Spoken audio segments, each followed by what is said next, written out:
Oke, kita mulai ya. Pertemuan yang ke-12 atau materi yang ke-11. Selamat siang, Assalamualaikum warahmatullahi wabarakatuh.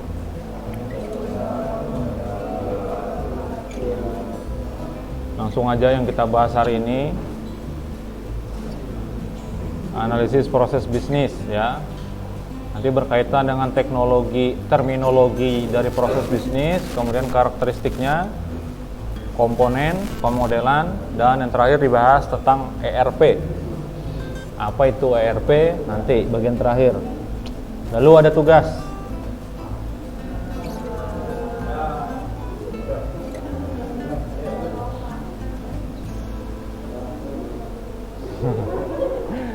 Oke ya. Yang pertama,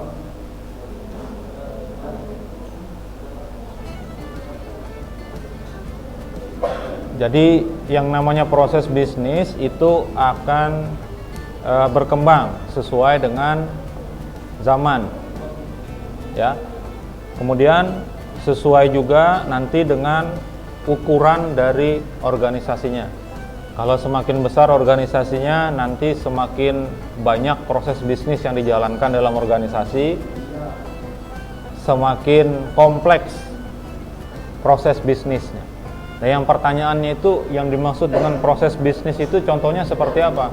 Kalau dalam organisasi, proses bisnis itu yang seperti apa? Menghayal dulu seperti apa?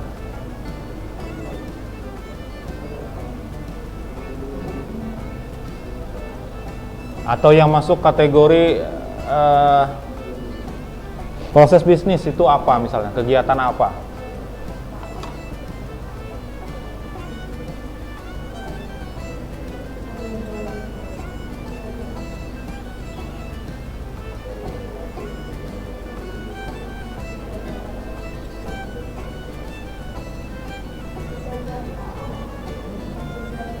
Berdagang. Berdagang itu pekerjaan, perbuatan. Prosesnya apa saja? Proses bisnis dalam berdagang itu apa? Misal, bisnis itu jangan diartikan sebagai nyari duit gitu. Bukan. Kalau bisnis dalam bahasa Inggris artinya apa? Business. Business itu artinya apa? Ngulang dia.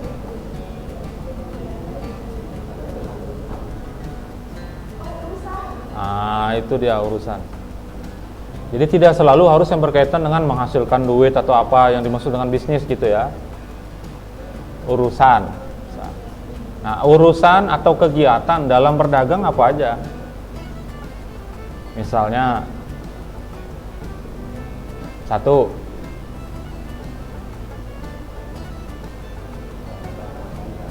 kita mau jualan, ya. Sebelum kita jualan tuh ngapain? Pengeluaran, perencanaan, menawarkan, apa lagi? Terus apa lagi? Menargetkan pemasaran, apalagi mendistribusikan, mendesain apa? Menyiapkan bahan-bahan itu beli ya. Kita jualan apa gitu, asal jangan jual diri aja. Ya, produk tertentu ada bahan bakunya atau bahan mentah, kita kan beli. Itu masuk dalam proses bisnis. Beli bahan bakunya itu proses bisnis ya. Jadi bagian-bagian seperti itu. Nah, dalam organisasi semakin berkembang nanti semakin banyak yang dikerjakan di dalam organisasi. Itu masuk dalam proses bisnis. Kalau di kampus proses bisnis apa yang termasuk proses bisnis? Ya, yang kita lakukan sehari-hari itu termasuk proses bisnis sebetulnya. Misalnya apa? Kalau yang berhubungan dengan sistem smart, menyusun KRS. Kalau yang semester 1 mungkin belum nyusun sendiri. Nanti semester 2 sudah nyusun sendiri. Itu ada proses. Proses bisnis itu apa? menawarkan mata kuliahnya ini. Kita milih, bagian dari bisnis itu, proses namanya. Jadi tidak selalu diartikan yang dimaksud bisnis ini menghasilkan uang, menghasilkan sesuatu, enggak. Sesuatu yang kita kerjakan itu namanya urusan. Ya. Proses transaksi juga semakin ramai sekarang, bukan hanya secara konvensional tapi juga secara lawannya konvensional apa? Bingung. Kalau konvensional itu yang sudah ada, yang selama ini sudah berlaku. Nah, organisasi tidak bisa hanya mengandalkan proses transaksi secara konvensional, secara tradisional yang selama ini berlaku. Misalnya manual, pakai tulis di nota misalnya, notanya ditulis atau di kwitansi ditulis manual misalnya. Dulu seperti itu, sekarang nggak bisa lagi. Kenapa? Karena dalam proses menulis itu berapa waktu yang diperlukan, berapa tinta yang dikeluarkan, berapa tenaga orang yang nulis dan seterusnya, seperti itu. Nah, semakin berkembangnya pengetahuan dan teknologi, harusnya sudah pakai yang otomatis. Nah, otomatisasi itu juga termasuk proses bisnis, ya. Nah, caranya gimana supaya nanti masuk ke otomatisasi? Mau tidak mau harus menggunakan komputer. Komputer kita sebut ya, tapi bisa juga misalnya dengan perangkat smartphone bisa, ya. HP bisa langsung, sekarang printer yang canggih bisa langsung cetak dari HP ke printer lewat WiFi, bisa seperti itu. Ya, yang dimaksud dengan komputer adalah teknologi informasi, apapun bentuknya. Keren juga ya, kalau misalnya di kafe-kafe, nggak tahu sekalian ini kan mukanya muka kafe semua nih. Kalau makan mejeng itu mesti di kafe-kafe. Ya, nah kafe yang pernah didatangi itu ada nggak yang nawarin?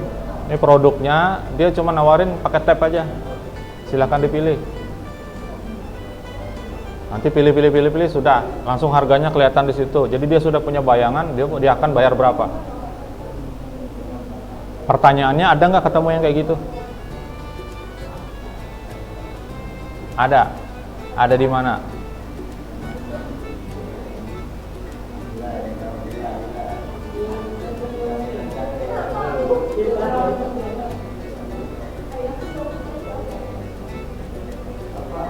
Yang kalau dia pesan,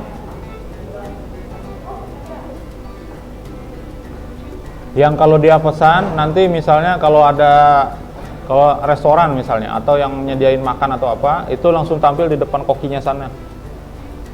Dia pesan ini, jadi ada antrian meja nomor sekian tuh pesannya ini. Jadi dia tuh nggak perlu pakai kertas lagi. Pernah ke ini rumah makan seblak, kita dicatetin kertas. Apa yang dipesan? Bakso kuah atau yang lain, sayap dan seterusnya ditulis. Terus ini dikasihkan ke sana yang masak. Nggak usah pakai gitu lagi. Cukup catat di sini apa, pilih, terus geser. Seblak kuah misalnya, bakso misalnya berapa, level berapa, sudah. Itu yang masak sana sudah lihat di sana. Tidak selalu harus menggunakan komputer, ya. Yang saya maksud adalah teknologi informasi. Jadi yang di sini, tapi sebutannya adalah terkomputerisasi, ya, menggunakan sistem komputer. Bisa seperti itu ya. Nah, terminologi dari proses bisnis yaitu kumpulan aktivitas atau pekerjaan terstruktur. Ya, kata kuncinya terstruktur, saling terkait antar proses satu dengan proses lain. Untuk apa? Untuk menyelesaikan masalah tertentu, atau ini salah ya, atau menghasilkan produk atau layanan. Jadi selain memecahkan masalah, bisa menghasilkan produk atau layanan. Artinya bisa barang, bisa jasa. Kata kuncinya terstruktur, kumpulan aktivitas, berarti lebih dari satu. Terstruktur, saling berkaitan, ada urutan. Kalau proses bisnis itu salah, nanti urutannya tidak akan mencapai hasil yang diinginkan. Nah, menurut Davenport, nah ini agak panjang ya kalimatnya, aktivitas yang terukur dan terstruktur. Satu, sampai situ ya. Terukur, ada targetnya, ini harus sekian, harus berapa, dan seterusnya ya. Lalu terstruktur, terstruktur ini step by step, ada langkah-langkah yang akan dilakukan aktivitas tersebut. Untuk apa? Memproduksi output tertentu untuk kalangan tertentu. Jadi nggak semuanya untuk orang umum. Kalangan tertentu itu macam-macam ya. Ada usia, ada yang berdasarkan jenis kelamin, ada yang berdasarkan negara. Ya, kalau untuk wilayah-wilayah dingin, jaket-jaket tebal kayaknya nggak cocok dijual di tempat kita. Ya, jadi ada outputnya tertentu dan untuk kalangan tertentu. Nah, penekanannya adalah pada bagaimana itu kalau proses bisnis, bagaimana pekerjaan dijalankan atau dilaksanakan. Nah, kemudian disebutkan lagi oleh Davenport ini adalah proses bisnis itu proses yang oleh karena proses tersebut merupakan urutan spesifik. Nah, ini sama dengan terstruktur tadi. Ya. Dari aktivitas, kerja, lintas, waktu, dan ruang. Ini sudah yang menggunakan IT. Ya. Ada awalannya, maksudnya ada kapan dia mulainya dan harus ada batas akhirnya. Ini yang disebut dengan terukur. Karena kalau pekerjaan itu nggak jelas, pokoknya kerjakan aja. Kapan selesainya, targetnya apa, nggak ada. Ujung-ujungnya nggak dapat apa-apa. Harus terukur tadi ya. Dan secara jelas mendefinisikan input dan output. Masukannya seperti ini, yang ingin dihasilkan begini, harus jelas. Kita ketika membuat sesuatu, mau jualan nasi goreng, harus jelas. Yang diinputkan ini dengan hasil jadinya tuh kita sudah punya bayangan gitu. Ya. Kalau nggak punya bayangan, kira-kira jadinya apa? Nggak tahu. Hah? Mungkin bukan nasi goreng jadinya, nasi bakar mungkin jadinya. Nah, seperti itu ya.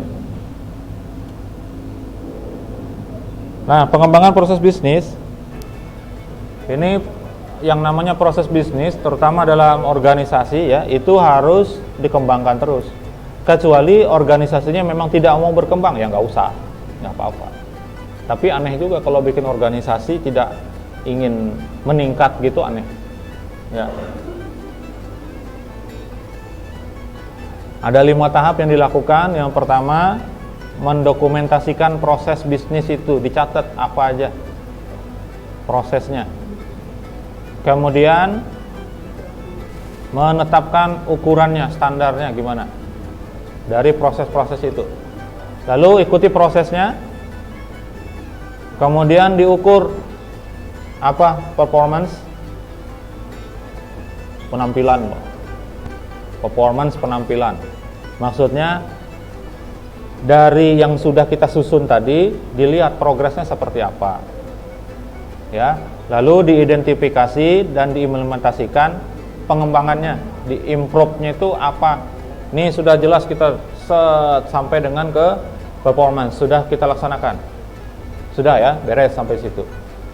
Diidentifikasi apa masalahnya, apa kekurangannya dan sebagainya. Lalu dilakukan improvement itu memperbaiki yang ada. Sudah selesai prosesnya, lebih sempurna sedikit. Jalan lagi, ternyata ada lagi yang perlu diperbaiki, ada lagi yang perlu disesuaikan dan seterusnya. Seperti itu ya. Jadi perlu diidentifikasi di sini dan diimplementasikan. Masalahnya itu solusinya apa? Langsung laksanakan. Paham ya? Terserah aja lah paham sama enggak. Jenis proses bisnis ya. ada proses manajemen. Nah, ini mengendalikan operasional dari sebuah sistem. Lalu ada proses proses operasional. Ini karena sudah berkaitan dengan operasional, berarti sudah berhubungan dengan proses inti yang akan dilaksanakan, seperti itu. Kalau manajemen, contohnya ya, hanya melakukan pengaturan. Ini variabelnya yang nanti akan dipakai di dalam proses. Ini. Ibaratnya punya modalnya saya set sekian. Nah, kemudian laba yang diinginkan sekian. Margin kira-kira kalau ada kerugian itu berapa persen kira-kira. Gitu. Ada sudah catatannya semua. Itu dari sisi manajemen. Yang operasional, yang melaksanakan, yang ngaturnya ini supaya bisa dapat tujuan yang sesuai tadi itu di sini intinya, ya. Dan menciptakan aliran nilai utama. Nilai utama adalah kalau dalam sistem data, informasi. Ini informasi penjualan, ini informasi pembelian, ini informasi return misalnya kalau ada pengembalian barang dan seterusnya. Itu nanti akan berpengaruh kepada proses yang lain. Ya, lalu yang terakhir ada proses pendukung. Nah, ini mencakup atau melingkupi dan mendukung proses inti. Ada proses-proses itu yang sifatnya primer, ada yang sekunder. Kalau yang primer itu mau tidak mau dilaksanakan.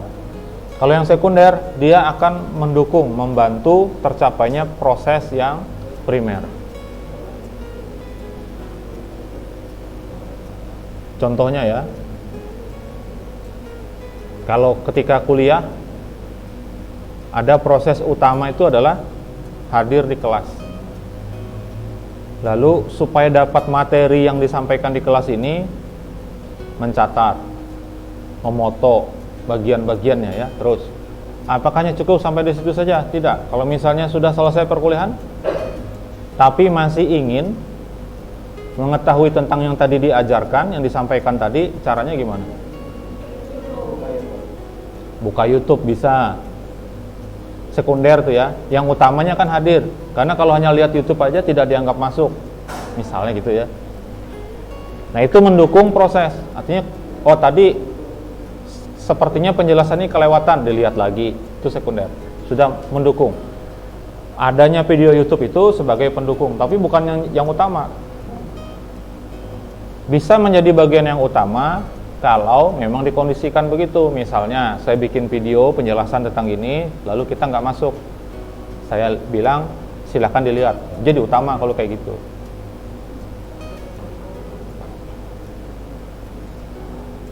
Itu masuk dalam proses. Karakternya, karakter proses bisnis. Yang pertama, definitif, punya batasan, punya masukan dan keluaran yang jelas. Jadi proses harus ada ya. Sama dengan ketika kita membuat nasi goreng. Lihat dulu nih ukuran wajannya sebesar apa. Masa mau dimasukin semua? Ya kan gitu. Nanti diaduk-aduk pada hambur semua. Nah, kemudian takaran-takaran yang lain sebagai inputan harus jelas. Kecapnya berapa banyak, berapa takar jumlahnya, kemudian garam, apalagi sayurnya, atau ada saus dan seterusnya yang dicampur. Berapa lama nih proses menggorengnya? Harus jelas. Walaupun saya yakin yang jual nasi goreng nggak pernah ngitung berapa. Itu tuh berdasarkan hati aja sudah. Oh, sudah cukup aja lah. Apalagi kalau yang beli banyak, biasanya lebih sebentar. Ya enggak?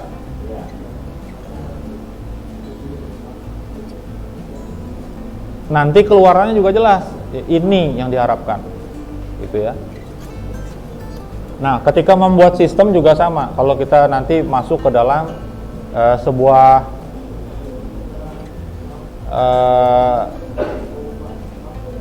menjadi software engineering, ya, menjadi seorang programmer, kita harus memikirkan outputnya, maunya seperti apa sih? Ya, kalau di perkuliahan, inti yang paling utama itu format ada dua, format ijazah sama format transkrip. Dari semua perkuliahan itu hasilnya cuma dua itu. Ya, maka nanti harus benar-benar kuliah dan kuliah beneran. Kenapa? Hasil akhirnya itu cuma 2 lembar. 1 lembar ijazah, 1 lembar transkrip. Lama-lama kuliah sampai 7 tahun S1, 5 tahun D3, dapatnya sama 2 lembar. Ditambah SKPI itu bisa berlembar-lembar, tapi yang intinya 2 itu.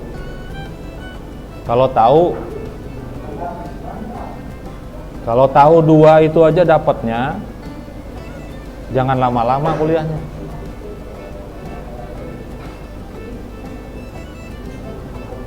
Nah, formatnya transkrip nilai seperti itu, ijazah seperti itu. Lalu data yang diperlukan apa sebagai inputan untuk masuk ke situ? Banyak. Ada data mata kuliah, data mahasiswanya. Nah, itu yang dimaksud dengan harus jelas. Ya. Kemudian ada urutan dalam proses, namanya proses. Sama dengan algoritma. Algoritma itu urutan. Urutannya harus benar supaya bisa dapat hasil yang sesuai yang diharapkan. Ya, sesuai dengan waktu dan ruangnya. Ada beberapa proses yang tidak bisa kita lakukan kalau belum saatnya. Misalnya apa? Misalnya proses evaluasi. Kalau belum saatnya nggak bisa kita nilai, belum bisa. Contohnya sekarang, mau menilai si A ini dapat A, dapat B, dapat C, belum bisa. Belum waktunya. Nanti kalau sudah waktunya ujian, direkap nilainya baru tahu. Dan UAS bukan penentu bahwa ini dapat lulus mata kuliah ini atau tidak, bukan. Kan di awal dijelaskan ada 3 komponen mata kuliah teori: tugas, UTS, sama UAS. Dan ada persentasenya. Nah, tapi bisa dipastikan kalau tidak ikut UAS tidak lulus. Bisa dipastikan. UAS 50% mata kuliah teori. Nggak ikut hilang 50. Tugas kumpul terus. UTS ikut, dapat 100 semuanya. 50 aja nilainya. Nggak lulus. Minimal lulus. Masih ingat berapa? Saya tampilkan. Berapa dari skala 100?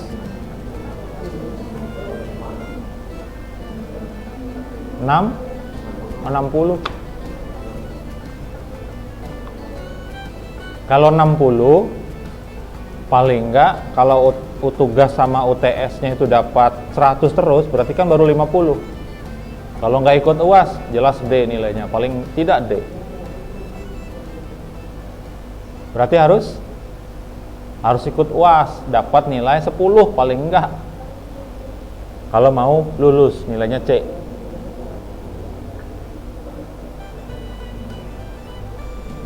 Nah, penentuan itu nggak bisa, ada waktunya nanti, sesuaikan waktunya. Lanjut, dalam proses ada karakteristiknya bisnis ya. Ada pelanggan sebagai penerima. Kalau kita bicara secara umum dalam sebuah organisasi, yang namanya proses itu penerimanya, yang di sini disebut pelanggan itu bisa orang dalam sendiri. Kita memproses sesuatu di dalam untuk unit lain misalnya bisa. Kalau di sini misalnya minta surat ke bawah, surat untuk beasiswa misalnya, surat keterangan tidak sedang menerima beasiswa dari manapun, misalnya itu di bawah. Diperlukan buat mana? Diperlukan untuk ke pendaftaran beasiswa. Itu masih di dalam. Ya, jadi hasilnya yang jadi pelanggan, yang penerimanya siapa? Yang menerima pendaftaran di sini, ya. Lalu dalam proses ada nilai tambah. Transformasi itu perubahan yang terjadi berdampak positif kepada penerima. Kalau dampaknya malah negatif, ini proses bisnisnya tidak berjalan dengan benar. Ya, dampak positif memproduksi alat malah merugikan orang yang punya, yang beli, gimana itu? Ada nggak produk yang merugikan kita yang beli? Ayo ingat-ingat.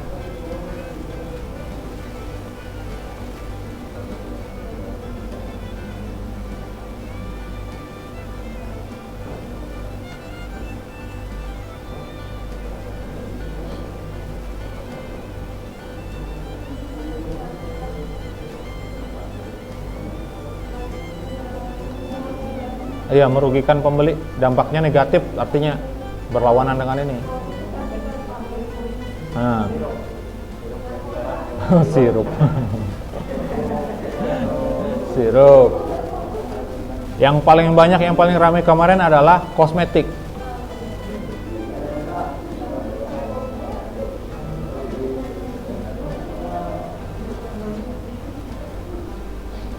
Itu yang paling banyak ya. Kemudian produk makanan juga sama. Ada yang efeknya itu nanti beberapa saat, setelah beberapa waktu, ada yang langsung.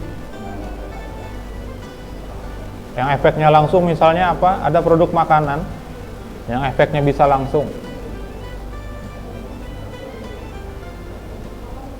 Ya, tapi ini relatif, tergantung orangnya nih. Cuman efeknya negatif juga tetap sebetulnya.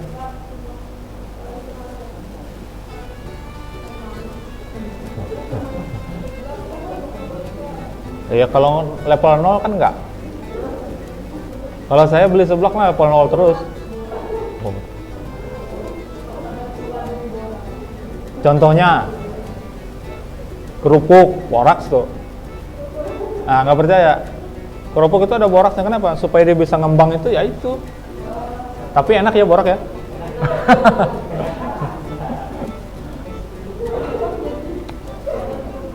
Ada snack-snack tuh, misalnya kayak bon cabe, salah satu.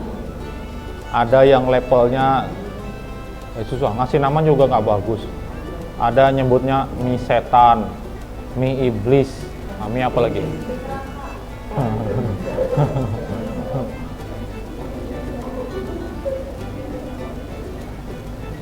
Biasanya yang kayak gitu, orang-orang yang makan itu hanya buat gengsi-gengsian aja. Kalau untuk menikmati, saya yakin tidak. Kalian tuh beli geprek, cabenya sok-sokan aja supaya nggak dilihat. Masa cuman sebiji? Yang biasanya sebiji itu cuman saya. Karena saya nggak tahan ya.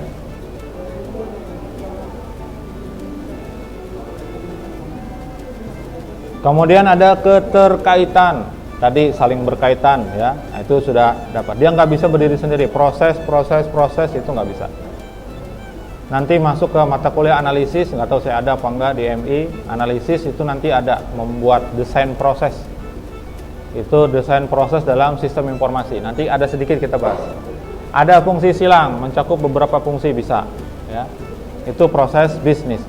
Proses ini bisa juga dipakai di proses yang lain, nanti dia membantu ke yang lain. Padahal ini proses inti. Di bagian ini dia sebagai proses inti, tapi dia bisa sebagai proses pendukung di tempat lain. Nah, seperti itu ya. Komponen dalam proses bisnis. Ya, lihatnya gitu.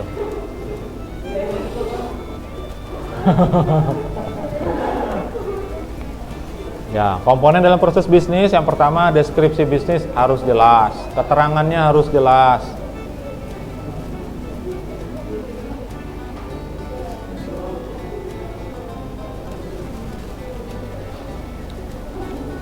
Kemudian ada strategi pemasaran.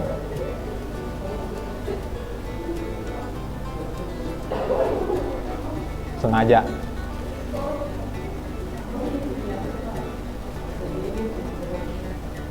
Tinggal diputer aja. Ada deskripsi bisnis, kemudian ada strategi pemasaran di komponennya ya. Lalu ada analisis pesaing, penting. Kenapa? Analisis terhadap pesaing itu produk apa yang mereka tawarkan, kemudian cara pemasarannya seperti apa, yang jadi target marketnya ini siapa, dan seterusnya. Itu perlu dianalisis.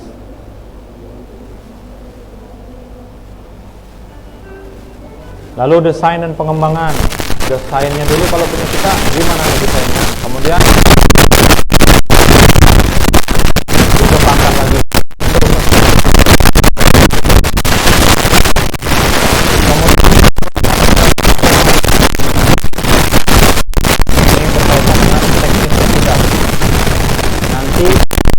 Kita akan lakukan promosi lewat media apa itu siapa nih tadi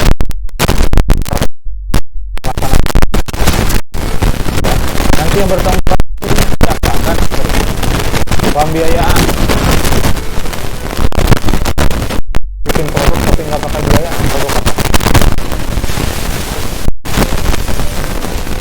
hasilnya berupa produk nggak pakai biaya ada nggak?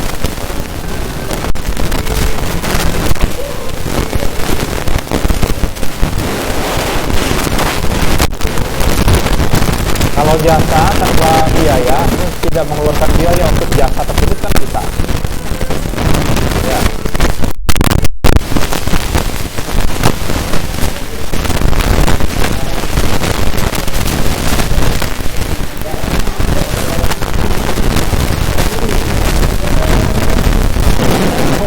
Jual jangkrik.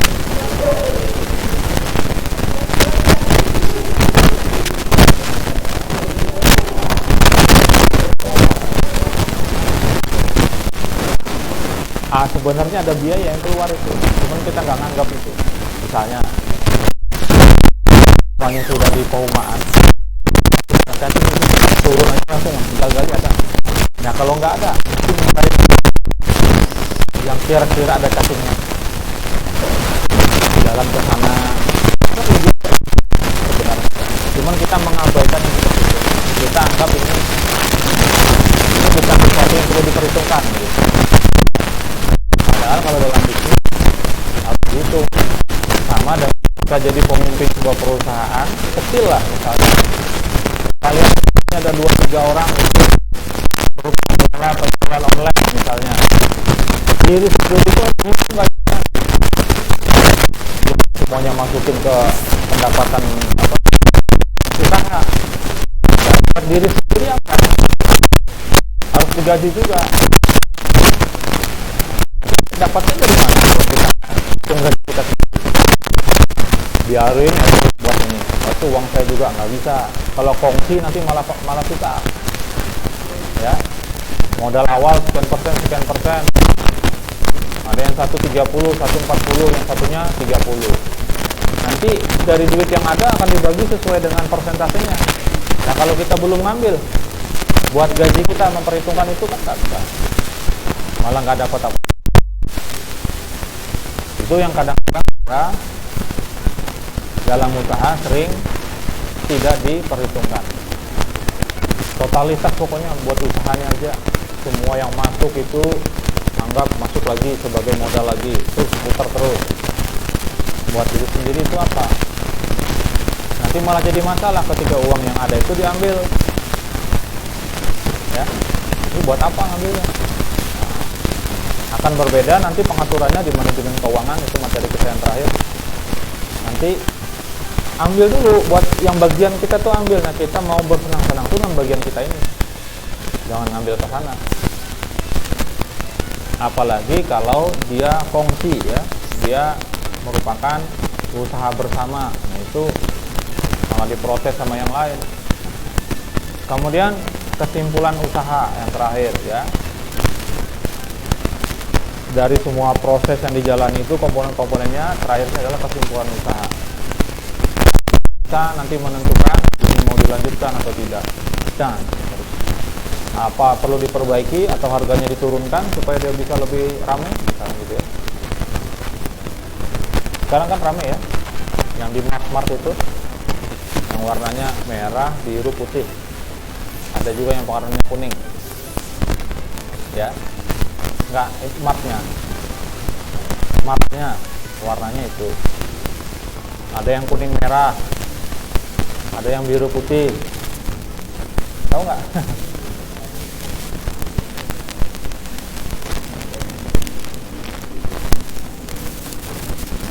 Kan sering tuh kalau belanja tebus murah, promo, ada ya.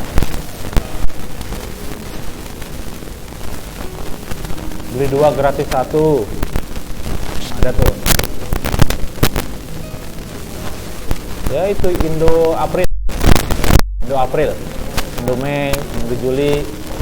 Nah itu, tahu nggak nih?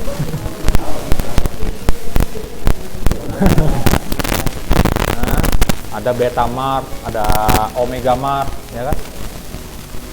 Jangan sebut yang pertama.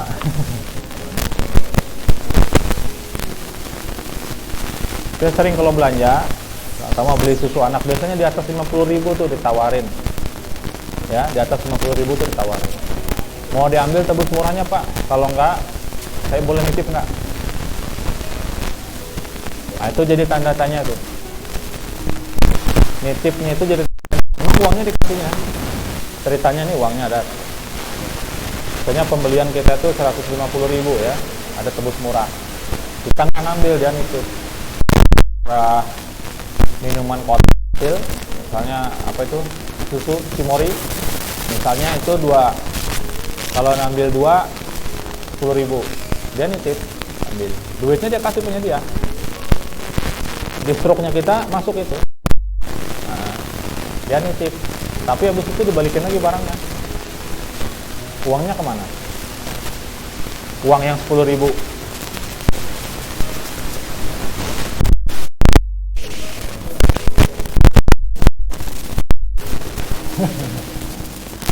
Dan tujuannya buat apa? Pernah nggak menganalisis? Tapi pernah ketemu itu yang nitip. Kalau saya ya terserah aja bilang gitu. Tapi kalau pas misalnya yang kebetulan yang ditawarkan itu memang saya perlu, misalnya buat anak saya yang susu yang kecil-kecil yang 3.000-an itu, udah saya ambil. Nah dia nambahin tuh duitnya, ceritanya dia nebus lewat kita, tapi yang bayarin dia sendiri, tapi barangnya taruh lagi situ. Apakahnya duitnya kemana? Apakah masuk ke perusahaan, ke tokonya lagi? Duitnya mesti duit dari situ juga.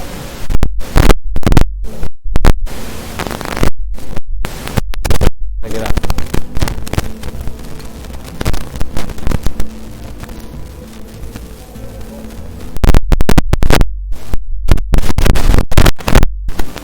nanti sampai ke pertanyaan, untuk apa mereka melakukan itu?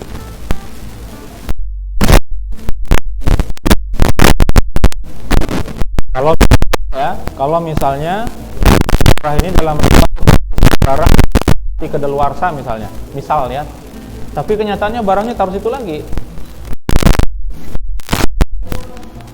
Hah?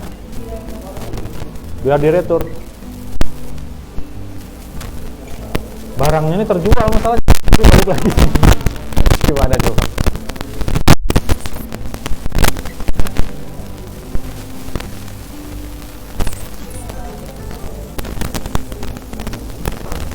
Tanyain nanti ya.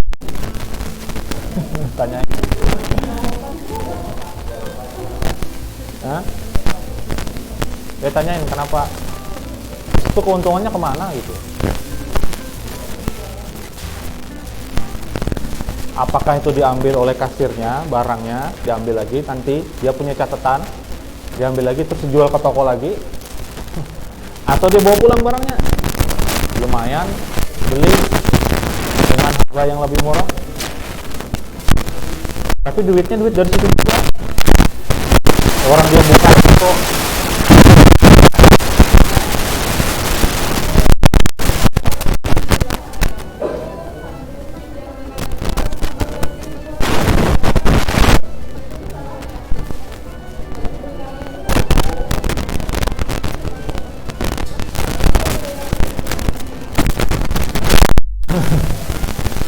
masalahnya ini tercatat semua dan barangnya betul.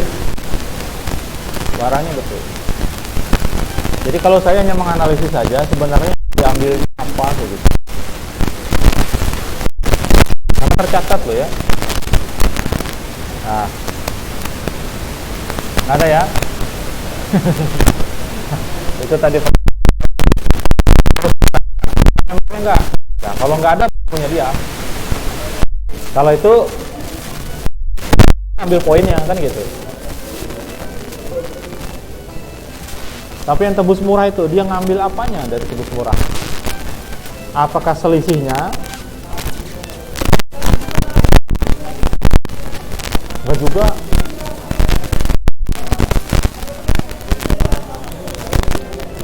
Di Betamart tadi ya.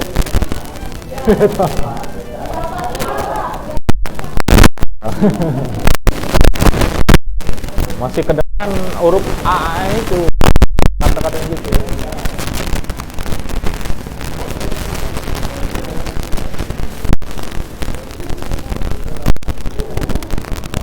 Ya, pemodelan proses bisnis ya. Wujud pemodelan itu berupa notasi ya, atau graf yang dapat mewakili urutan kegiatan. Fokusnya pada proses atau pekerjaan. Kemudian menunjukkan bagaimana hal itu diproses. Di DFD, ada DFD, nanti aja lah penjelasannya ya. Ada nanti slide-nya tersendiri. Itu memahami masalah yang harus diselesaikan, sistem yang akan dibuat. Ketika bikin sistem, yang idealnya seharusnya menurut urutan, menurut langkah-langkahnya adalah membuat desain proses. Nanti yang jadi pelaksananya siapa? Orangnya. Kemudian proses yang dilaksanakan apa? Itu ada notasi, ada gambar, diagram namanya. Saya nggak tahu nanti mungkin di mata kuliah analisis dan desain sistem informasi kalau ada itu di situ. Ya, itu ada bentuknya bulat, kemudian ada garis panah, ada kotak terpanjang, terus ada hanya garis dua aja kayak gitu. Kadang-kadang ada tutupnya di sebelah kiri. Nah, itu menunjukkan storage atau penyimpanan. Yang bulat itu menunjukkan proses. Kalau panah itu menunjukkan aliran data, arusnya kemana, dari sini nanti kemana lagi. Lalu kalau dia persegi panjang itu adalah entitas, itu yang terlibat siapa. Misalnya login, ada kotak login, ada nih orangnya siapa, user. Prosesnya apa? Login, bulat bentuknya. Nah, itu ada notasi seperti itu. Nah, pemodelan proses bisnis ini berguna untuk memperbaiki proses pemodelannya ya, memperbaiki proses sehingga akan secara otomatis juga memperbaiki bisnis itu sendiri. Kalau dengan pemodelan, jadi proses itu dimodelkan seperti itu, nanti akan kelihatan jalurnya ini harus potong nih, jangan ke sini jalurnya, ke sana aja, yang lebih efektif dan efisien. Keluar lagi. Ya, kayaknya setiap pertemuan ada. Ya. Tujuan pemodelan buat apa? Menggambarkan proses lengkap yang memungkinkan manajer, konsultan, dan staf untuk meningkatkan aliran data ya, dan merampingkan proses. Nanti begitu juga ketika membuat aplikasi. Ada yang mengatakan Prodi SI itu yang bikin rancangan. Rancangan itu termasuk desain prosesnya. Nanti yang bikin programnya, yang ngodingnya anak TI. Programnya sudah jadi, yang make jadi operatornya anak MI, katanya gitu. Ya. Tapi di kita sini semuanya dikasih, diajari bikin desainnya, bikin programnya, sekalian makainya. Kalau make nggak usah diajari lah bisa. Ya. Nah, seorang desainer sistem yang bikin aplikasi itu, dia menggambar aja, kasihkan aja langsung gambar itu, gambar proses itu dikasihkan aja ke programmer, dia tahu sudah. Oh, ini ngodingnya begini. Yang penting dikasih tahu bahasa pemrograman yang dipakai ini, database-nya ini, dah. Sudah bisa dia bikinkan aplikasi. Nah, itu pentingnya model ya. Nah, tujuan pemodelan juga adalah memperbaiki nilai pelanggan. Apa maksudnya? Mengurangi biaya dan meningkatkan keuntungan. Kalau sudah dimodelkan, tentu nggak stop sampai di model aja. Kalau sampai di model aja tetap belum berubah itu. Harus diimplementasikan ke sistem. Nah, ketika membuat sistem itu memang biaya awalnya besar. Kenapa? Yang ngoding itu nggak murah harganya. Ya, ada yang hitungannya per modul. Modul login itu 500.000. Bikin kan login aja 500.000. Belum nanti misalnya buat CRUD. CRUD itu create, read, update, dan delete. 4 itu proses dalam sebuah database ya. Menambah data, membaca data, mengedit, menghapus. Itu 4 itu. Termasuk membaca data itu bukan pencarian yang detail, misalnya pakai kategori-kategori. Kalau detailkan, kasihkan ke programmer, 1 modul lagi tuh juta tuh kan. Jadi nggak murah ya biayanya. Itu adalah investasi awal, tapi setelah itu proses akan jadi lebih mudah ya. Biaya bisa diturunkan, biaya dalam bentuk operasionalnya bisa diturunkan. Nah seperti itu ya. Jadi ada keuntungan dari sisi jangka panjang sebetulnya. Kecuali aplikasinya bukan aplikasi yang kompleks, yang berat. Itu biayanya murah bisa. Ya. Perbaiki nilai pelanggan maksudnya apa? Ya.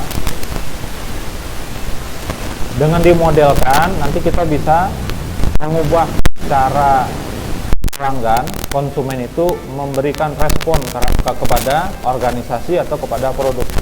Ya. Jadi responnya kalau sudah dimodelkan itu otomatis berubah harusnya. Kalau dimodelkan menjadi lebih lambat misalnya, itu jelas itu salah pemodelannya. Ya. Kemudian meningkatkan keunggulan kompetitif, keunggulan dalam persaingan ya. Antara orang yang sistem dengan yang tidak, jelas lebih bagus pakai sistem. Walaupun tadi awalnya cukup mahal. Ya. Nanti meningkatkan pertumbuhan pasar dan moral staff menjadi lebih baik. Nah, ini yang perlu di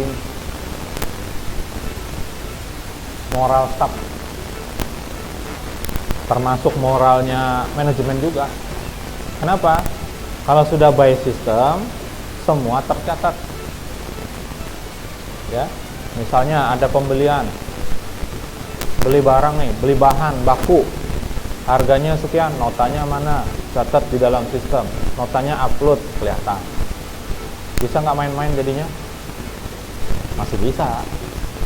Pakai nota palsu. Ya. Nota fiktif, uangnya masuk kantong, ada notanya. Kan keluar juga, masih bisa. Tapi kata-katanya di sini moral staff menjadi lebih baik. Kenapa? Yang awalnya misalnya dari sekian transaksi dia, anggaplah dia ini sebagai bagian purchasing, bagian yang beli-belikan barang untuk diproses ya, bahan baku, bahan mentah. Katakanlah dalam 10 transaksi dia markup 5. Dengan sistem nanti bisa berkurang. Kenapa? Akan kelihatan nanti. Kan kalau dia manual susah tuh membandingkan harganya. Barangnya tuh ditumpuk-tumpuk, nyari susah. Tapi kalau dengan sistem, kemarin beli semen misalnya 1 sak harganya sekian, ternyata di markup sama dia, tambahin 10.000 masuk kantong. Dengan di sistem nanti kelihatan, ketika orang lain yang gantikan dia ternyata harganya lebih murah 10.000. Nah, dari situ nanti akan ketahuan. Wah, ini kemarin dia ini main harga di sini. Makanya disebut menjadi lebih baik. Kenapa? Akan ada warning. Ketika akan melakukan seperti itu akan ada warning. Nanti ketahuan. Nggak jadi Nah, kalau pakai sistem ya. Nah, ketika kita membuat pemodelan perlu juga dipertanyakan 4 hal ini. Ya. Apakah pemodelan ini nanti memiliki potensi untuk menghasilkan keuntungan dengan dibuatkan modelnya? Kalau tidak, nggak usah dimodelin lah. Ya, Apakah pemodelan ini terstruktur sehingga orang memahami outputnya? Kalau berantakan gimana orang bisa paham? Mending nggak usah dimodelkan. Apakah orang memahami mengapa kita melakukannya? Apakah paham nggak orang kita modelkan ini maksudnya buat apa? Dan apa untungnya bagi mereka? Itu pertanyaan yang harus dijawab. Apakah model efektif digunakan oleh orang-orang yang terlibat? Apakah model efektif digunakan oleh orang-orang yang terlibat? Kita sudah bentuk modelnya, rule-nya, kalau bahasa kasar kita pemodelan itu aturannya, SOP-nya, diikutin apa enggak? Ya, kalau nggak bakal diikutin juga nggak usah lah. Ada aturan, tapi nggak diikutin. Ya, sampai ada orang yang bilang aturan itu dibuat untuk dilanggar. Itu menyesatkan. Ya, aturan itu dibuat untuk dipatuhi. Sama kayak kalian ya, lampu merah. Kalau belok kiri tuh belok terus. Lampu merah belok kiri, belok terus. Tulisannya pada situ belok kiri ikuti isyarat lampu. Tetap aja belok. Dulu memang iya, kalau belok kiri itu terus. Nah, sekarang lihat jalannya. Kalau garisnya itu lurus saja kayak gitu, di tempat stopnya lampu merah itu jangan diterobos. Ya. Apalagi zaman sekarang kan gitu, suka ada melanggar aturan ditangkap polisi, ditangkap polantas, ya. Lampu merah belok, belok. Langsung prit sini. Nah. Hati-hati ya. Sekarang tilangnya kan nggak pakai surat lagi, dipoto aja. Foto kirim ke pusat. Selesai tuh, nanti banyak tagihan waktu bayar pajak.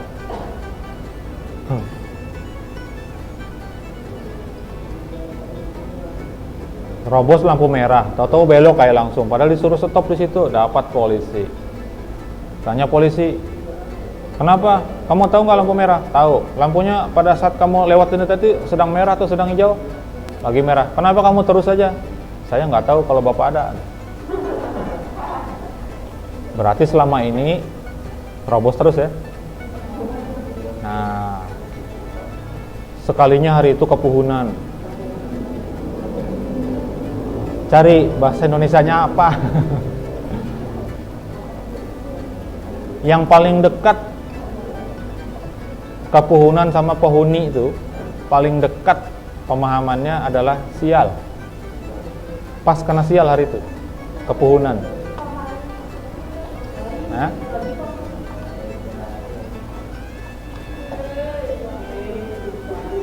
apa tadi? Pamali. Nah, ini.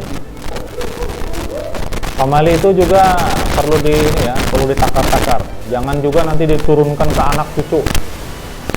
Kata orang kampung, pamali kalau anak perempuan, anak gadis gitu sering di depan pintu pamali. Katanya kenapa? Jodohnya susah, kan gitu ya. Padahal alasannya bukan itu. Iya, ganggu orang jalan. Di kampung saya, ya, di kampung saya kalau ada anak gadis sering di depan pintu malah cepet jodohnya. Kenapa? Dilihat orang karena sekolah, dilamar ya. Terus apa lagi? Ada kalau di kampung saya tuh, kalau mau pergi terus ditawarin makanan, dicicipi dulu, sempulun. Minimal pegang tempatnya, ya kalau nggak dia makan. Aslinya sebenarnya apa? Nanti khawatir kalau kecelakaan di jalan dan seterusnya gitu kan. Ya, kepuhunan tadi ya. Sebenarnya apa sih? Menghargai itu iya, satu. Yang kedua sebenarnya kenapa? Khawatir kepikiran di jalan. Sebenarnya kita itu sudah tahu aja kalau memang pengen itu sebenarnya rasai aja, jangan jangan sombong. Oh, kada usah, ya nggak usah.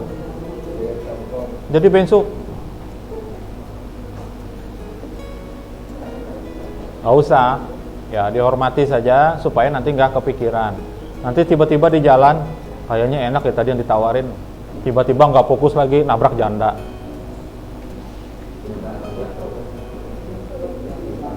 Apalagi pemali.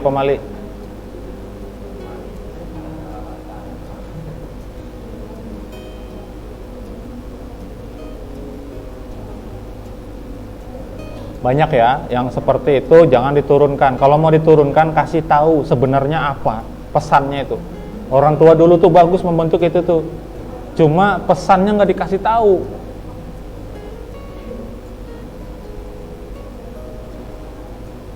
Ya seperti itu ya. Jadi 4 pertanyaan ini dijawab ketika kita akan membuat pemodelan proses bisnis.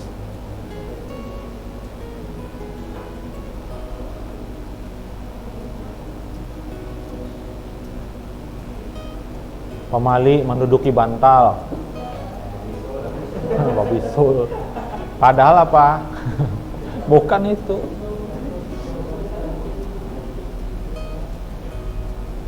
Pemali motong kuku malam-malam.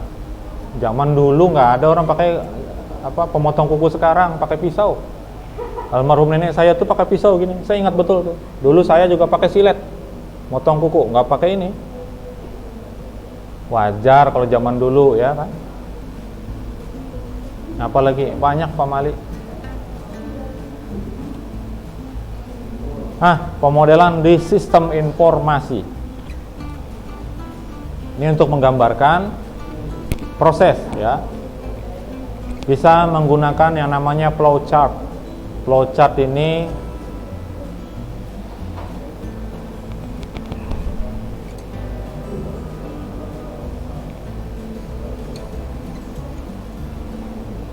pernah mempelajari flowchart nggak? Biasanya bentuknya oval dulu, ada panah ke bawah. Kalau dia kotak, itu menunjukkan proses. Kalau dia bentuknya ketupat atau gegatas, wajik, ya. Nah itu adalah pilihan. Jadi ya dan tidak nanti. Nah kalau dia ke bawah, kalau ya ke kanan. Kalau iya bisa ke kanan, bisa ke bawah. Atau sebaliknya, tapi ada tandanya. Kalau Y berarti tandanya iya, kalau T tandanya tidak, seperti itu. Kemudian ada tanda seperti bulan sabit, itu untuk menampilkan ke layar dan seterusnya. Nah itu namanya model, bentuk-bentuk model. Lalu ada lagi DFD yang saya sebutkan tadi, data flow diagram, diagram alir data. Jadi yang ditunjukkan adalah proses. Orang yang memproses siapa, itu entitas namanya. Lalu proses bentuknya lingkaran. Kemudian setelah proses ini datanya dibawa kemana? Nah bisa ke proses lagi, bisa ke entitas. Kalau misalnya berupa laporan, ini membuat laporan misalnya, prosesnya itu membuat laporan, panahnya nanti kepada pimpinan misalnya. Yang memproses siapa? Yang memproses sistemnya. Tapi yang menjadi pemicunya siapa? Mesti ada orangnya. Ya, saya pernah katakan sistem nggak pinter. Kalau nggak ada yang ngidupin, komputer tuh nggak bisa ngitung. Ya, tapi hasil ciptaan ini ternyata bisa lebih pinter daripada yang nyiptakan. Yang bikin komputer itu dia nggak bisa ngitung cepat, tapi komputer hasil buatannya dia bisa ngitung cepat. Tapi tetap nggak pinter dia kalau nggak dihidupin, nggak bisa. Nggak ada listriknya nggak bisa hidup juga. Maka tetap lebih mulia manusia juga. Ya. Lalu ada lagi pemodelan dalam sistem informasi itu yang disebut dengan UML, Unified Modeling Language. Nah ini banyak macamnya di dalam. Kayaknya akan disampaikan sih oleh dosen yang lain. Mata kuliahnya itu kalau nggak analisis, desain sistem. Ada yang digabung, di SI itu digabung, analisis dan desain sistem informasi. Jadi dalam UML itu banyak, ada yang namanya activity diagram, aktivitas, ada namanya state chart, ada use case, dan yang lain-lain. Banyak, sampai 7 atau 8 itu. Dan itu punya gambar-gambar, notasi sebutannya, kita nyebut gambar itu notasi. Bukan hanya nada aja notasi, ya. Dalam sistem juga ternyata ada. Bentuk seperti ini menunjukkan aktor. Bentuk seperti ini menunjukkan apa gitu ada. Dalam pengembangan sistem, untuk mengimplementasikan proses bisnis perlu disepakati seberapa dalam proses yang akan dianalisis. Karena apa? Contoh ya, ketika kita membuat sebuah sistem login saja, prosesnya login, keluarnya kalau dia benar, maka dia ke halaman utama. Kalau dia salah, balik lagi ke halaman login, misalnya gitu. Itu masih ada proses spesifiknya. Di dalam login itu ada proses pengecekan username, ada proses pengecekan password, ya. Kemudian apalagi ada proses pengambilan data, ini usernya punya siapa namanya. Kalau di Smart, ketika kita login muncul tuh nama kita siapa, kan gitu. Nah, itu proses di dalamnya banyak sebetulnya. Nah, seberapa dalam itu penting. Nanti kalau login itu dipecah lagi jadi 3 proses dalamnya. Nah, itulah di dalam DFD ada yang dimaksud diagram konteks, itu paling luar, paling umum. Ada diagram level 0 namanya, itu sudah mulai pecah. Prosesnya pecah secara umum. Nanti ada level 1, level 2, level 3 tergantung. Login misalnya, login tadi itu di level 0 ada. Pecah dia di level 1. Login itu apa aja? Cek username, satu proses. Cek passwordnya, bener apa enggak. Cek lagi apa gitu. Itu jadi proses-proses lain. Checking passwordnya tadi bisa dipecah lagi. Nah, itu yang maksudnya dalam. Nah, ketika membuat model itu disepakati dulu, harus jelas dulu seberapa dalam. Kita mau buat levelnya sampai level berapa nih? Jangan sebanyak-banyaknya kayak geprek. Ya. Misalnya hanya sampai di level 1 atau di level 2. Kalau diagram konteks 1 bulatan aja. Kalau diagram 0, levelnya 0 itu pecahan dari diagram konteks. Itu sudah ada beberapa tuh. Proses-proses inti. Itu level 0. Ada proses 1, nanti proses 1 ini pecah lagi. Nah, itu level 1. Pecahannya. Ada aplikasinya itu. Ya. Nantilah. Mudah-mudahan yang ngajar dosen lain. Nah, ada lagi pemodelan namanya real. Resources, event, agen, agent, ya kalau bahasa kita agent, dan location. Resources apa? Sumber daya. Karena ada S-nya di situ, berarti bentuknya jamak, plural, ya. Artinya sumber daya. Tapi kita paham aja lah, ya. Kemudian ada event, acara, kegiatan, aktivitas, pekerjaan. Agent, agen Pak, distributor lain. Yang dimaksud agent di sini adalah orangnya yang melakukan, yang terlibat. Location, tempatnya. Ya. Pertanyaan dasar dalam real ya, apa yang terjadi? Ini masuknya kemana nih? Ke event, ke agen, atau ke resource? Nomor 1 ini masuknya kemana? Hah? Di antara 4 itu yang real itu dia masuk mana? Masuk ke event ya. Kapan itu terjadi? Event masih. Siapa saja yang terlibat dan apa peran tugasnya? Agen, agent.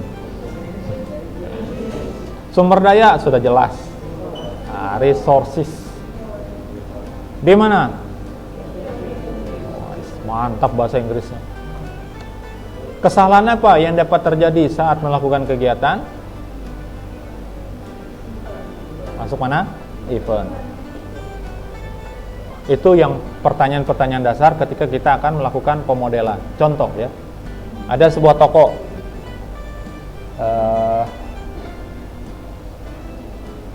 nah itu aja deh, Indo April. Indo April. Apa yang terjadi di sana? Yang terjadi di sana apa? Indo April. Ngapain sih mereka tuh bikin, buat apa? Buat apa? Jualan. Buat transaksi jual beli. Ya, itu yang terjadi. Kapan terjadi? Kapan aja, selama dia buka. Ya kan? Siapa saja yang terlibat di dalam?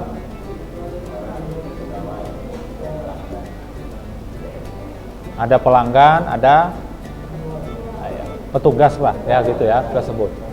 Atau karyawan. Sumber daya apa yang digunakan dan berapa banyak? Ayo.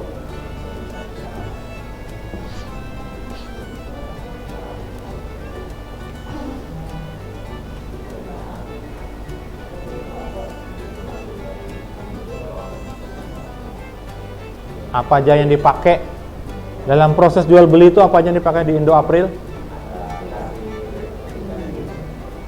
Hah? Kasir apa mesin kasir? Komputer. Kalau kasir orangnya kan masuk ke situ tadi, siapa tadi kan? Perlu komputer, dia melibatkan komputer, ya kan? Ada berapa banyak? Hitung tergantung jumlahnya, ya kan? Oke. Terjadinya di mana? Proses transaksi jual belinya terjadi di mana? Di dalam, di luar boleh nggak? Kalau di luar tokonya boleh nggak? Apa?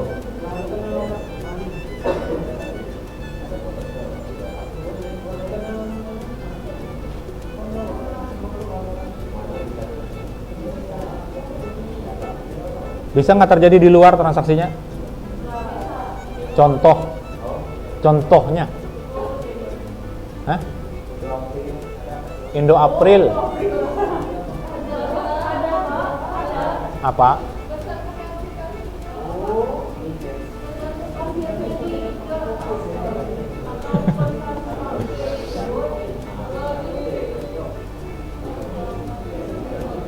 Apa? Terus? Terus?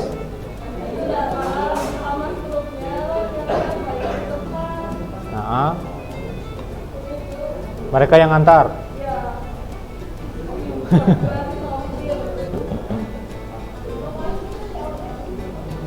Indo April.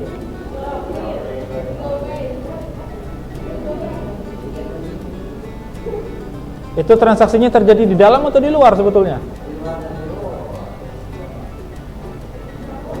Bingung kan?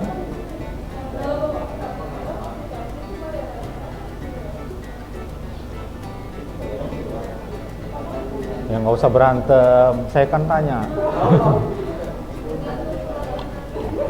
Tergantung pelayanannya, katanya dia. Pegawai Indo April soalnya. Ya, alat yang digunakan apa saja harus jelas gitu. Kemudian ada batasan-batasan di situ yang tidak boleh dibeli. Di dalam tokonya itu ada yang nggak boleh dibeli. Contohnya, masa kasirnya mau dibeli? Yang dijual hanya produk yang ada di situ, yang dijual aja gitu loh, maksudnya. Paham nggak? Kita di situ mau beli raknya kan nggak boleh. Ini masuk ke dalam pemodelan nanti. Kenapa?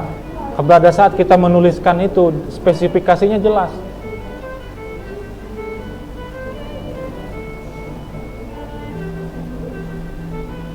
Datang-datang ke situ, tokonya mau saya beli, bisa. Kemudian prosesnya seperti apa? Pilih-pilih barang dulu, masukin keranjangnya kalau bawa, kalau enggak giniin aja. Habis itu hamburkan di depan gitu. Misalnya gitu ya. Atau prosesnya seperti itu. Setelah itu baru bayar gitu kan. Baik bayar secara cash maupun pakai kartu atau pakai yang lain. Nah, seperti itu prosesnya. Nah, yang seperti itu dimodelkan, ada pilihannya tuh, percabangannya nanti. Apa? Bayar. Pembayarannya apa nih? Cash. Bayarnya pakai kartu debit atau pakai apa? Atau pakai yang lain gitu kan, banyak di situ. Nah, itu dimodelkan harus masuk. Jadi pertanyaan-pertanyaan ini harus bisa dijawab.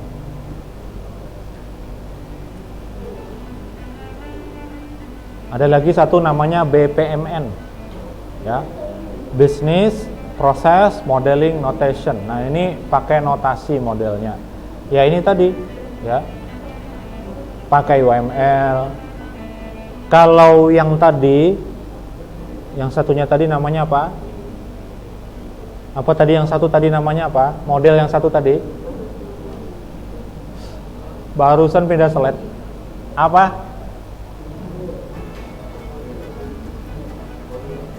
Hah? Pemodelan BPMN yang ini. Yang tadi pemodelan apa? Real.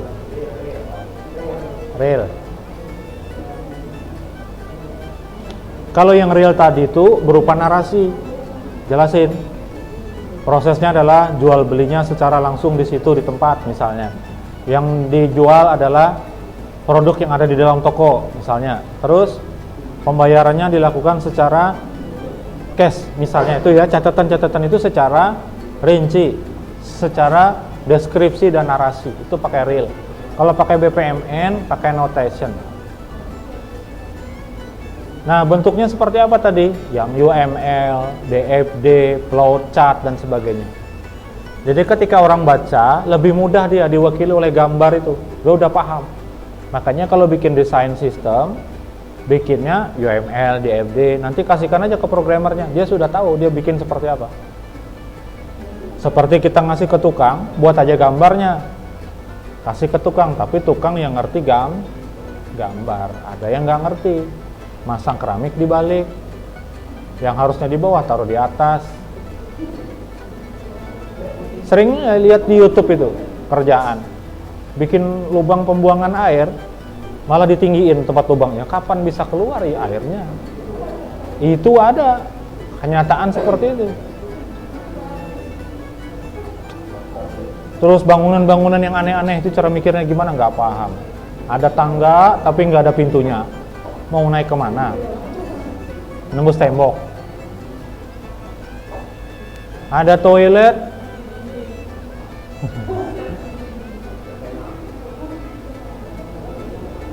Macam-macam ya.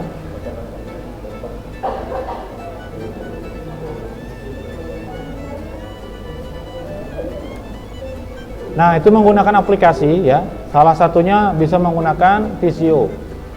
Ada Aristools namanya. Kalau yang DFD itu saya ingat saya namanya Power Designer. Nama aplikasinya.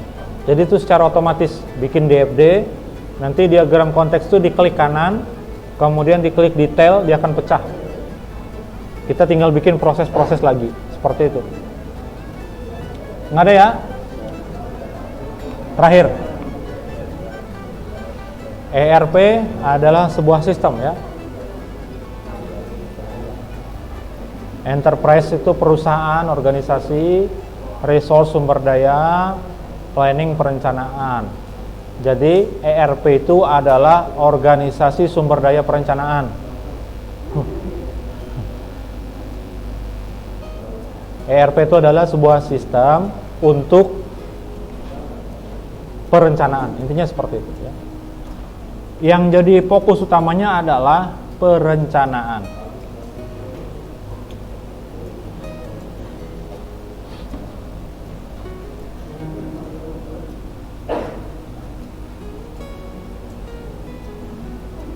Dalam ERP yang dikelola adalah sumber daya. Apa saja? Ada duit. Apa kalau kita singkat yang 6M kemarin? Ada money, ada man, ada mesin. Ini apa? Hah? Suku cadang. Suku cadang. Mesin sudah ada itu. Itu tuh lain. Material. Ada waktu dan seterusnya. Karena agak susah ya bahasa. Suku cadang tuh bisa dengan kata-kata peripheral. Suku cadang ya. Nah, semuanya ini dikelola ya untuk nanti kelanjutan bisnis seperti apa. Nah, itu berpengaruh pada level manajemen sampai operasional. Semuanya itu make dalam sistem ya. Nah, sebuah sistem informasi perusahaan dirancang untuk mengkoordinasikan semua sumber daya, informasi, dan aktivitas. Jadi prosesnya itu juga ditangani oleh sistem. Contohnya tadi Indo April tadi. Proses transaksinya ditangani oleh sistem. Mereka nginput barang di situ, sumber daya nih, produk-produk ini kan sumber daya, masuk situ. Karyawannya masukin situ juga, datanya bukan orangnya. Data karyawannya, kode ID-nya berapa, terus passwordnya dia, ketika dia buka pertama kan dia harus pakai login dulu. Kenapa? Karena nanti akan tercatat transaksi itu atas nama dia. Supaya apa? Supaya tahu kalau terjadi sesuatu. Ada transaksi fiktif misalnya ketahuan, duitnya mana, kok ini ada transaksi segini, duitnya mana, misalnya ketahuan siapa yang laksanakan. Nah, seperti itu ya. Dan itu semuanya dilakukan di situ. Harga di setnya di situ semuanya. Kalau nanti ada promo, akan di set produk mana yang jadi promo dan itu potongannya berapa persen. Atau yang tebus murah berapa. Produk yang mana, dia akan otomatis. Bukan ngasal taruh di situ aja. Taruh di situ, pokoknya ini tebus murah. Dari mana dia tahu? Padahal ketika dia scan barcode, langsung otomatis bahwa ini dipotong sekian harganya. Nah, seperti itu ya. Nah, dasar konsep dari ERP ini, karena dia berubah sistem, berarti dia ada database. Kemudian, biasanya dibangun dalam bentuk modular. Modular itu modul-modul. Modul itu subsistem. Misal tadi satu untuk kasirnya login, itu satu modul. Kemudian modul untuk pengolahan data barang, satu modul. Sudah dua, modul-modul namanya, modular. Kemudian ada lagi modul khusus untuk pencarian barang. Ada modul untuk pembelian. Ada lagi modul untuk penghitungan diskon, promosi, kemudian tebus murah, dan seterusnya. Ada semua. Ada lagi modul untuk menghitung jumlah poin. Ketika dia beli sekian nominal harga, dia dapat sekian poin. Itu ada tersendiri tuh subsistemnya yang akan menghitung. Nah, syarat utamanya semuanya terintegrasi. Gimana bisa jalan kalau datanya terpisah-pisah? Integrasi apa? Hah? Integrasi bersambung, berkaitan. Apa lagi?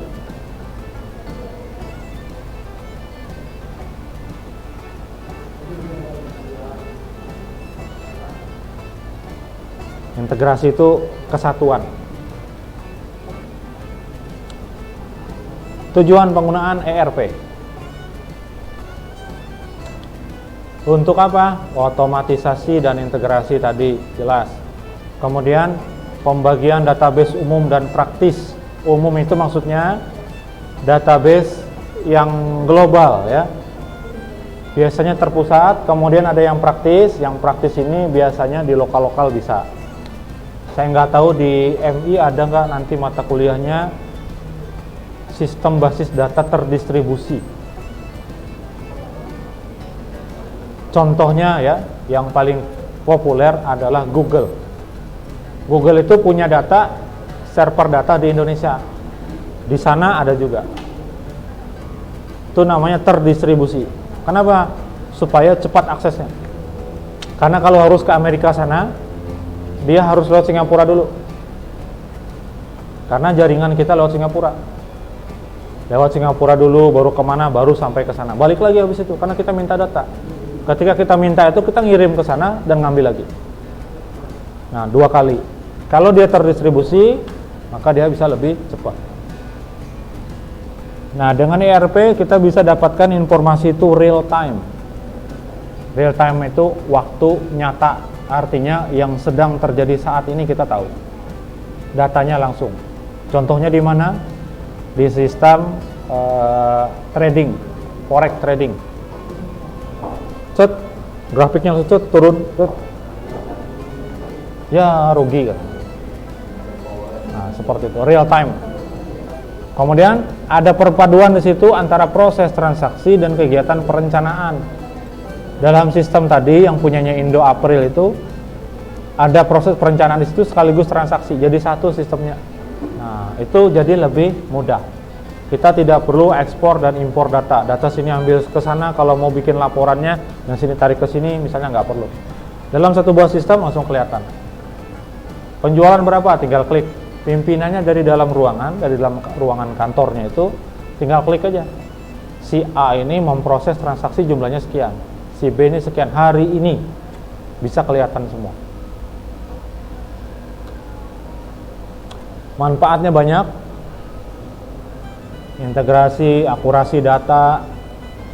Kalau pakai data manual itu tidak akurat. Kenapa? Bisa ada kejadian data redundan, double data bisa. Datanya mirip dianggap sama padahal beda. Kalau di program variabel, belajar algoritma ya, pakai C++, itu variabel dengan huruf besar dan huruf kecil beda. Sama aja nanti ke web itu PHP, ke Android nanti pakai Java sama, besar kecil berbeda. Kemudian mengoptimalkan efisiensi, sudah efisien, dioptimalkan lagi, lebih di apa? Optimal itu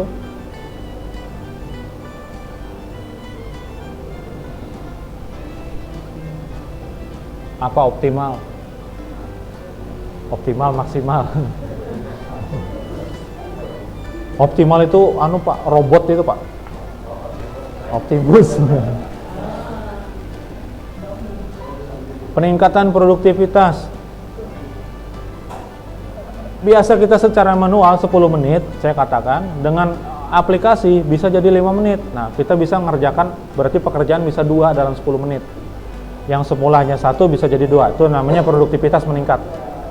Ya. Kemudian dengan sistem segala prosedur dan formatnya terstandarisasi.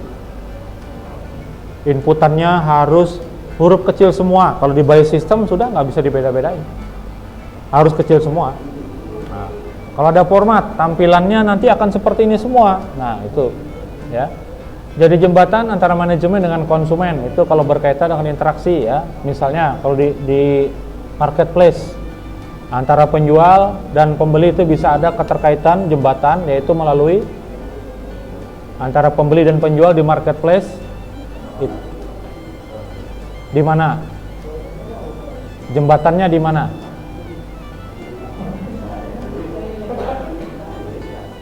Adanya adalah di testimoni. Kita sudah beli, kita mengulas, ngasih ulasan. Kalau sistemnya itu secara umum sama semua. Ya. Yang jadi jembatan komunikasi antara kita dengan penjual, kita dengan penjual di marketplace itu lewat testimoni. Bisa juga lewat fasilitas chat, tanya penjual. Buat diskusi dulu di situ ya, bisa. Nah, dengan ERP juga bisa saling berkolaborasi antar unit. Datanya sama, dia perlukan di sana, diperlukan di sana. Seperti Smart itu, data mahasiswa itu dipakai oleh bagian umum buat bikin surat. Di Prodi dipakai juga buat nanti proses proposal dan tugas akhir. Di bagian akademik untuk penilaian. Di bagian kemahasiswaan untuk beasiswa datanya satu aja, tapi bisa kolaborasi di situ, ya. Bisa dipakai untuk analisis data, ngelihat nih anak MI semester 1 angkatan tahun 2022 IPK-nya rata-ratanya sekian di rata-rata. Ini bisa jadi bahan pertimbangan untuk pengambilan keputusan apa yang salah, ya. Misal mata kuliah dasar manajemen dan bisnis rata-ratanya B, yang A cuma 1 atau 2 orang, ada masalah. Itu bisa dipertanyakan kenapa. Ya. Paling tidak orang segini yang dapat A itu 5 sampai 6 orang. Yang B paling banyak, yang C itu sedikit. yang D sedikit lagi, dan yang E lebih sedikit lagi. Logikanya kayak gitu. Nah, dengan penggunaan sistem, tidak melulu hanya ERP ya. Nah, itu bisa dilihat analisis. Kenapa nih? Ya, lalu bisa sebagai solusi penjadwalan kalau memang dijadwalkan. Visibilitas, ini keterlihatan, gimana sih bahasanya? Keterlihatan. Artinya datanya bisa di retrieve, bisa diambil, bisa dilihat. Lalu dari sisi keamanan data, ini sifatnya relatif ya. Serba salah nih. Kalau dijadikan satu, kalau jebol hilang semua. Kalau dipisah-pisah, kita perlu jembatan antar beberapa database kayak gitu. Tapi lebih aman. Kenapa? Data sana yang jebol, sini masih bisa. Ini relatif ya, manfaatnya itu. Kemudian bisa untuk melihat manajemen risiko, betul bisa. Ya, tadi terkait dengan penjualan dan seterusnya bisa kelihatan ya. Hemat biaya iya, tapi mahal pada saat awal, pada saat pembangunan sistemnya. Lalu bisa digunakan untuk perakiraan bisnis. Bukan hanya perakiraan cuaca. Kalau kita lihat, oh trennya barang ini banyak yang beli. Contoh yang paling sering saya ketemu kosong itu adalah susu buat anak saya tuh, SGM. Setahu saya SGM ini levelnya level menengah ya. Kalau level yang di atas itu Morinaga, harganya level tinggi juga. Ada lagi yang di bawah-bawah. Ya, di bawah dari SGM. Ya itu aja sering kehabisan. Ya. Nah, itu nanti akan kelihatan di sebuah toko. Ini traffic orang beli SGM, beli susu ini. Itu dalam seminggu ada berapa yang beli, bisa kelihatan. Nah, dari situ bisa kita menyiapkan barang yang lebih banyak. Kayak gitu. Untuk perakiraan bisnisnya.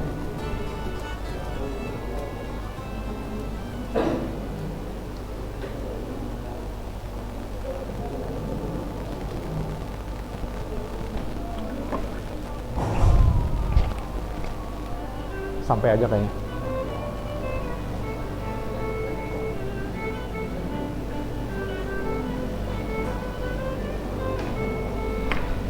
Apa saja modul-modul yang ada di ERP? Ini secara umum ya, masih ada banyak lagi. Ada modul akuntansi. Ada yang dari akuntansi?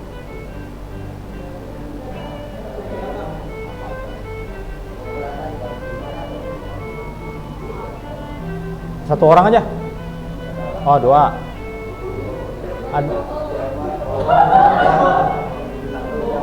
Ada yang dari perkantoran. Ada yang dari tata boga.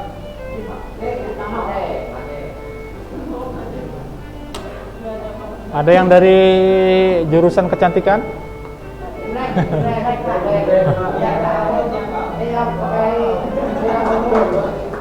Ada yang dari SMK 1,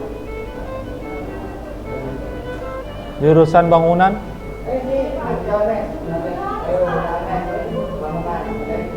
Elektro, jurusan listrik, mesin. Nah, kalau dia kayaknya perkapalan. Ada akuntansi di dalamnya, ada automation, otomatisasi, ada sales, penjualan ya, ada CRM, apa CRM? HRM, inventaris, kemudian pabrikan, ya data-data pabrikan, kemudian tracking, ini untuk pelacakan, ada di dalam pencarian untuk pelacakan masuknya. Ya, kemudian ada reporting, pembuatan laporan di dalam ERP. Ada integrating, penyatuan, ada payroll. Apa payroll yang akuntansi?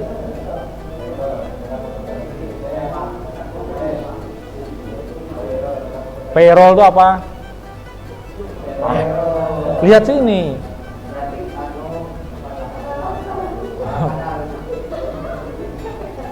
Pay itu bayar, kalau roll itu roll, jadi bayar roll. Apa payroll?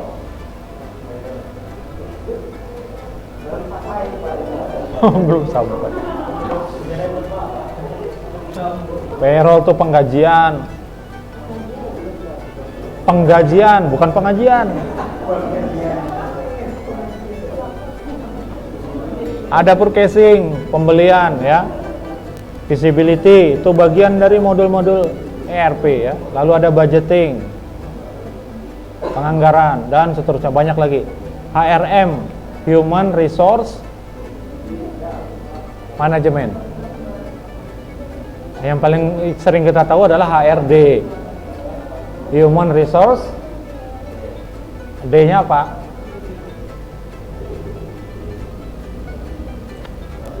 HRD, Human Resource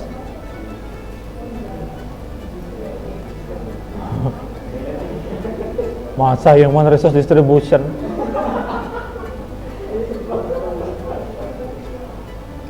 HR itu sumber daya manusia. Kalau dia manajemen, berarti manajemen sumber daya manusia. Human Resource. Kalau HRD ada dua, ada Human Resource Division, divisi sumber daya manusia, atau Human Resource Department. Kalau CRM, kalau M-nya manajemen, lain.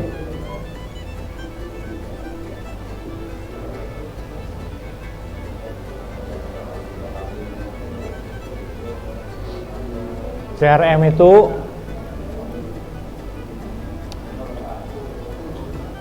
nungguin. Bisa customer, bisa consumers. Apa bedanya customer dengan consumer tulisannya? Consumers. Kalau consumer itu konsumen. Kalau customer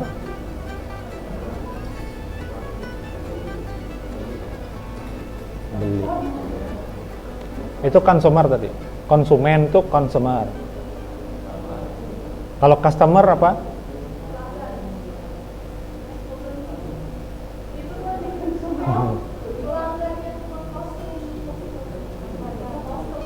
Pelanggan kostum. Itu mengartikan custom ditambah R jadi pelaku. Tukang custom. Tukang otak-atik itu customer. Intinya adalah bisa diartikan sebagai nasabah atau pelanggan. C-nya, yang R-nya adalah relationship.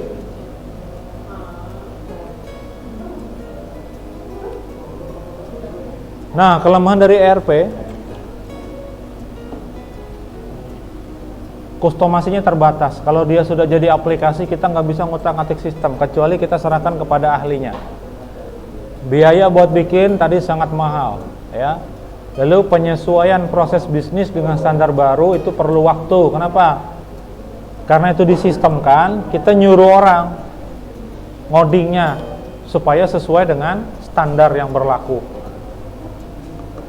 Sulit beradaptasi dengan alur kerja dan proses bisnis tertentu dalam organisasi. Nggak usah jauh-jauh ketika kita jualan. Misalnya di Indo April, kebetulan yang jadi kasir itu kakak kandung, yang beli ini adik kandung. Bisa kan ngutang dulu? Hah? Lebih enak di warung sebelah ya. Cil, ambil mie lah 2, bayarnya kena, ayo ja. Kalau di Mart itu bisa nggak? Yang beli, yang jadi petugas kasirnya anak, yang datang belanja ke situ orang tuanya, kira-kira dikasih gratis nggak?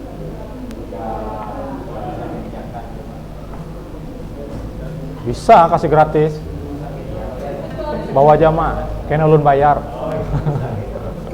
Bisa gitu. Tapi di sistem bisa nggak? nggak bisa. Ini agak sulit beradaptasi dengan alur kerja.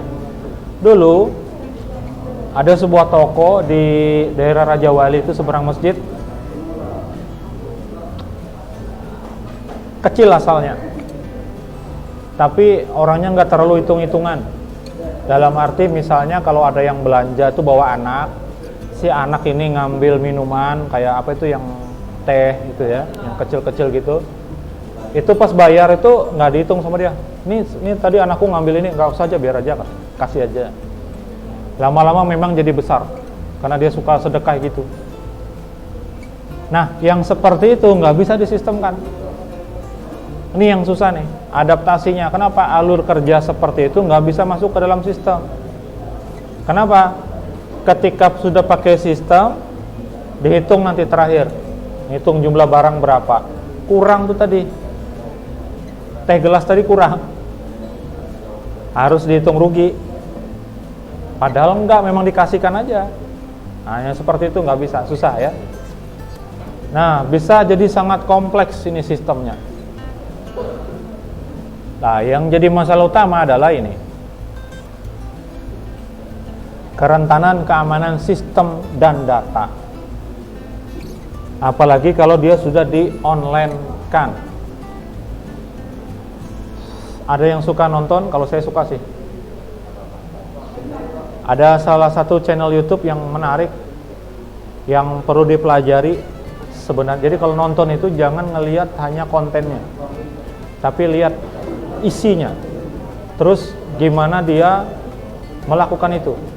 Misal ya, misal pernah nonton YouTube yang suka, yang namanya Detektif Bocil, pernah lihat? Pernah lihat? Di snack video atau di short YouTube atau di mana-mana pernah lihat? Detektif Bocil yang suka masuk ke Ome TV orang. Oh. Hai. Kita lagi nih, saya lagi ngobrol di Ome TV sama orang. Nih, seorang di sana, satu, saya di sini. Orang ini ngelihat saya itu nggak sendirian, padahal saya sendirian. Ada orang di belakang tuh, nah, suka lihat-lihat, terus itu hilang. Rame tuh, tapi jangan dilihat ramenya aja. Kita orang IT, caranya itu gimana kok bisa gitu? Terus si dia ini juga bisa lihat, mengoperasikan kamera CCTV di tempat orang. Saya nonton yang di Ukraina, kawan teman dia di Ome itu ya, sedang ada di luar tuh, di luar gedung. Katakan ini gedungnya, di luar sana dia. Kamu lagi di mana? Pakai bahasa sana. Ya, ini orang Indonesia nih. Detektifnya ini orang Indonesia. Coba kamu jalan dulu ke tengah gitu. Coba lihat gedung sekitar, dilihat gitu. Namun dia titik CCTV. Dari dia ini langsung di videonya dia, katakanlah saya ganti tayangan punya saya tuh dengan kamera CCTV yang nangkap dia dari atas gedung. Dia suruh lambaikan tangan. Coba kamu lambaikan tangan, dia lambaikan tangan yang di sana. Kelihatan di gambarnya dia. Sedang bergerak juga tangannya. Nah, itu rame kontennya. Tapi yang dilihat itu bagaimana dia bisa seperti itu. Belum lagi dia nebak nama orang. Apakah benar ini dengan si ini? Kita langsung sebut namanya, baru masuk.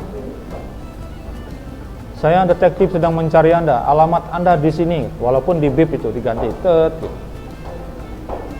Bisa tahu, dia langsung kaget, langsung diputus, takut. Ada yang sampai ke HP-nya, kamera, coba aktifkan HP-mu, dia pakai laptop. Tiba-tiba langsung tampilan layar kamar punya dia. Ada satu yang saya ingatkan, yang jadi peringatan.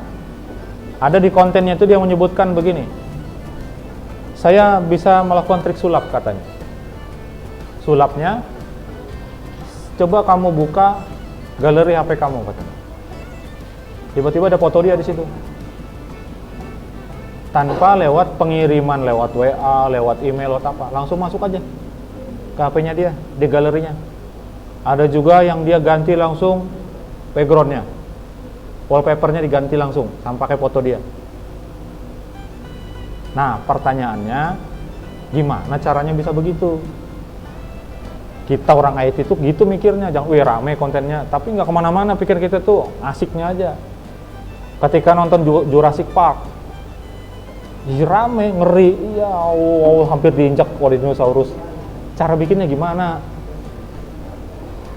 Nonton Upin Ipin, rame, ketawa kita nonton. Cara bikinnya gimana?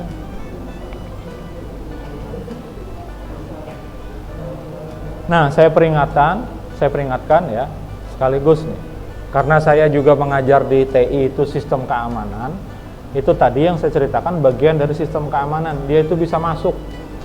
Bayangin, nama orang dia bisa tahu langsung sebelum memperkenalkan diri. Umur Anda sekian katanya, Anda tinggal di kota ini depan rumah Anda katanya. Diganti tayangannya sama Google Street. Ini rumah kamu bukan? Langsung kaget. Dari mana dia bisa tahu? Nah, ada beberapa kata kunci yang bisa saya dapat dari video itu ketika yang membahas tentang foto yang dia kirim. Entah gimana cara ngirimnya itu. Karena nggak pakai lewat aplikasi segala macam, tiba-tiba masuk aja. Artinya seolah-olah seperti kita ngedrag file dari hard disk kita tarik drag ke flash disk misalnya. Seolah-olah itu seperti itu aja. Ya, hard disk itu komputernya dia, yang flash disk itu seolah-olah HP-nya dia. Seolah seperti itu aja. Nah, dari rekaman itu saya mendengar ada, tapi di beep sama dia, dalam bahasa Inggris tapi ngomongnya, gitu ya. Kok bisa begini, kata yang sana? Karena kamu menginstal aplikasi tit, gitu. Hati-hati, menginstal aplikasi jangan sembarangan. Nah, itu yang ingin saya sampaikan dari cerita ini tadi. Nah, yang ditangkap adalah kelemahan sistem, ya, kerentanan sistem. Kalau bahasanya sistem informasi, kalau bahasanya security itu adalah vulnerability atau kerentanan atau lubang keamanan. Nah, itu ya. Jadi sekaligus saya sampaikan ketika kita menonton sesuatu, melihat sesuatu itu lihat sisi IT-nya itu apa. Terus kita ambil pelajaran, hati-hati, jangan-jangan HP kita juga bisa digitukan. Ya. Seperti itu. Hati-hati ketika menginstal aplikasi, terutama aplikasi pinjol. Aplikasi pinjol itu sebagian besarnya akan membaca card, membaca storage penyimpanan. Foto-foto kita ditarikin sama dia. Itu saya ketemu banyak di Twitter. Silakan dilihat itu akunnya pinjol laknat di Twitter. Itu membongkari, kerjaannya dia itu membongkar situs-situs pinjol. Ya, hati-hati tuh ketika nginstal pinjol ya. Tiba-tiba nanti ada, kalau kita nggak bayar atau lambat bayar, itu diteror.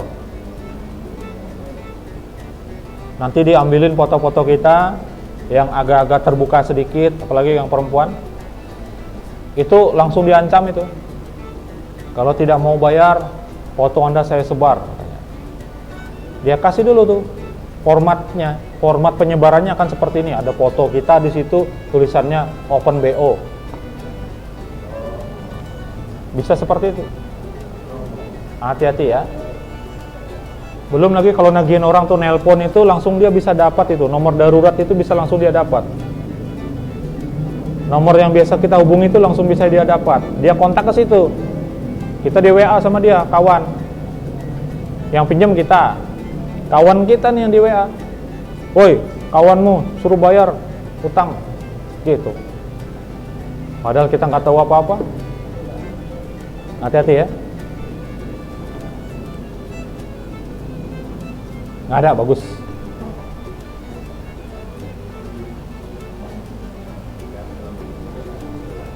Tugas off the record ya. Oke, saya tutup dulu pertemuan kali ini. Saya mohon maaf kalau ada kesalahan dan kekurangan ya. Terima kasih atas perhatian. Saya tutup. Selamat sore. Assalamualaikum warahmatullahi wabarakatuh.